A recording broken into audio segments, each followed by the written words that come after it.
বর্তমান বিশ্ব রাজনীতির এক রহস্যময় চরিত্র পাকিস্তানের সেনাপ্রধান আসিম মুনির। রণক্ষেত্রের কৌশলগত সিদ্ধান্ত থেকে শুরু করে হোয়াইট হাউসের ডাইনিং সব জায়গাতেই তার উপস্থিতি এখন আলোচনার কেন্দ্রবিন্দু।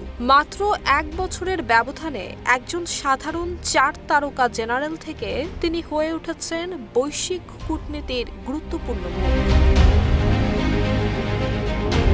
আসিম মুনিরের এই বৈশ্বিক উত্থানের বীজ বপন হয়েছিল গত বছর ভারতের সাথে 4 দিনের এক সংক্ষিপ্ত যুদ্ধের মধ্য দিয়ে। পেহেলগাম হামলার জেরে ভারত অপারেশন সিন্দুর শুরু করলে পাকিস্তানও কড়া জবাব দেয় এবং এই যুদ্ধে নেতৃত্বের পুরস্কার হিসেবে তিনি দেশটির ইতিহাসে দ্বিতীয় ব্যক্তি হিসেবে ফিল্ড মার্শাল খেতাব অর্জন করেন।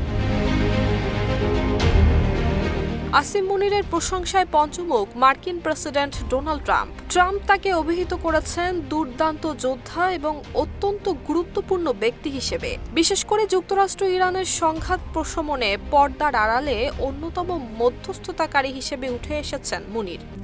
RICL TMX, যুগের পর যুগ স্থাপনা থাকে মজবুত। তেহরান থেকে ওয়াশিংটন দুই প্রান্তেই তার গ্রহণযোগ্যতা বেড়েছে উল্লেখযোগ্যভাবে। ট্রাম্পের ভাষায় পাকিস্তানিরা ইরানকে অন্যদের চেয়ে ভালো বোঝে, আর এই বিশ্বাসই মুনিরকে দিয়েছে কূটনৈতিক বাড়তি সুবিধা। সেই আস্থার উপর ভর করেই মধ্যপ্রাচ্যের গুরুত্বপূর্ণ শান্তি আলোচনাগুলোতে তিনি এখন কেন্দ্রীয় ভূমিকায় আবির্ভূত হয়েছেন।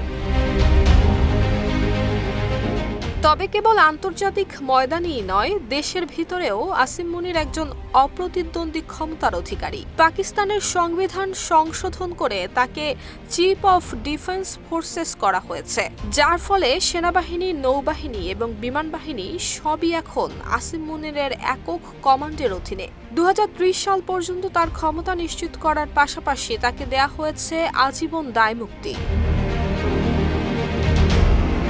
বর্তমানে পাকিস্তানের রাজনৈতিক কাঠামো এমনভাবেই সাজানো হয়েছে যেখানে একজন প্রধানমন্ত্রীকে সরানো সহজ হলেও ফিল্ড মার্শাল আসিম মুনিরকে সরানো প্রায় অসম্ভব। যদিও দেশের অভ্যন্তরে দমনপীড়ন এবং মানবাধিকার নিয়ে নানান বিতর্ক রয়েছে, তবে বিশ্বমঞ্চে তিনি এখন এক পারমাণবিক শক্তিধর দেশের শক্তিশালী অভিভাবক। নুসরাত জাহান মেহেক, ঢাকা পোস্ট।